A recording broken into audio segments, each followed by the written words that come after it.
Welcome to another edition of Sports Sunday, and for this week's edition, we will be mainly discussing our verdict on the 2019 Pro Bowl that happened earlier today in Orlando, Florida, and as well as discussing current NBA games going on right now, upsets that happened in both men's and women's college basketball, the Farmers Insurance Open that concluded today, and as well as international soccer as well. First and foremost, for the 2019 Pro Bowl, the AFC defeated the NFC 26-7. And when we were watching this game, first and foremost, historically, the Pro Bowl hasn't really had much significance in terms of how well the players play or how intense, at least from our perspective, they play. And for this Pro Bowl, it kind of stood out to me because for this particular game, it didn't say it was really playing at 100% and most people weren't into the game. Now, really, there wasn't much on the line for the Pro Bowl, but for this specifically, what really stood out for me was both Ezekiel Elliott and also other players as well, too, that normally don't play offense. They play defense. So it was both Ezekiel Elliott and also Saquon Barkley, which were both running backs in the NFC, both playing defense, so which I thought was kind of peculiar to me. And then also the AFC was kicking a field goal. I don't remember right now which kicker that was, but normally for special teams, they at least tried to attempt to block the kick, but many of them just stood there and just let the kick just happen, which really just kind of like what really just told me that this is a game that nobody was really playing with any intensity. But I will say that for those who were just about to enter high school, it was like the, I think 14-year-olds who were playing the national game. They were representing the AFC and the NFC. I think it was Tucson and then also somebody representing the Miami Dolphins as well, too. For that game as well, too, for those kids, I saw a lot more intensity and more energy and motivation to play versus the professionals who are playing in the Pro Bowl. So for the Pro Bowl itself, too, if I had the chance to actually watch the 14-year-olds who were playing the national game, I would probably see that, it was probably versus the actual Pro Bowl because, honestly, watching the Pro Bowl was just fairly boring overall, and it wasn't really that exciting to watch. It just made me want to watch the Super Bowl even more, even though it's going to be next week. And then, speaking of that as well, too, we will give our official Super Bowl prediction for next Sports Sunday edition when that comes, when we release it earlier. And then along with our Super Bowl stream, we will talk about that later.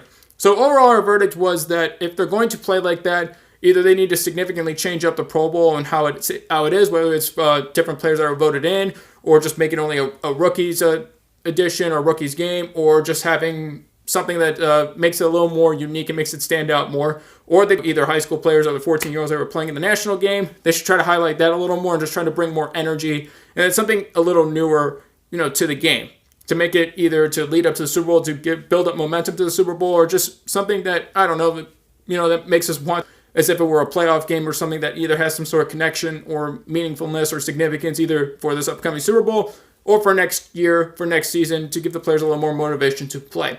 Now, with that being said, for the Pro Bowl, now whatever changes they're going to make, if any, going forward, they also had the, I think it was like Pro Bowl 2019, like skills challenge. I wasn't able to watch that, unfortunately, but I think something along those lines too, they either try to have more contests or some kind of marathons or some kind of like games besides just the main game, to either build up the Pro Bowl or to bring more significance and meaning to either the consequence or the result of the game. Now, with that being said, too, right now, the Milwaukee Bucks looks like they're going to be losing to the Oklahoma City Thunder. That was the main game for the 9 games that were on the Sunday slate for NBA. And as well as Cleveland Cavaliers also defeated the Chicago Bulls as well, too. Even though the Cavaliers are the worst team still in the league, they were able to still actually get that win. And then also the Clippers defeated the Kings earlier today. And then we'll also have the Phoenix Suns taking on the LA Lakers later on tonight.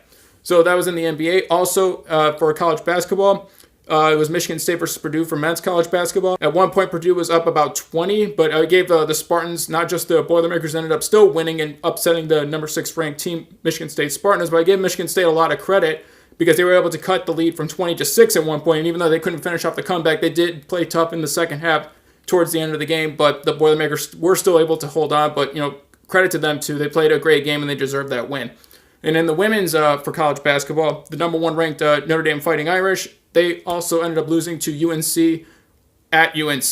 The Notre Dame was the number 1 ranked team in the country, and they weren't able to win that game, so that was a big upset. Probably I would say the biggest upset, not just the day, but probably for the whole week for, I guess, all of sports, too. There were other upsets that happened in other sports leagues, but I would say that was probably the biggest one for this week, just for this edition of Sports Sunday.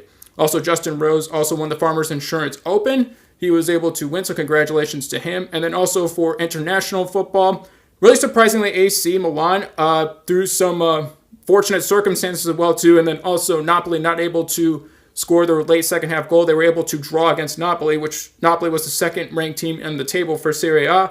They drew 0-0, so AC Milan and Napoli both get a point there. And then Juventus as well too, between a late penalty goal by Ronaldo and also an own goal as well. They were able to get past Lazio 2-1. As for Premier League, they'll go back to action on Tuesday. That's when this next week's games will be beginning. So we'll be on the lookout for that as well too, to see how those matches turned out. And then also we'll have one more Serie A match starting tomorrow. So we have those to look out for as well.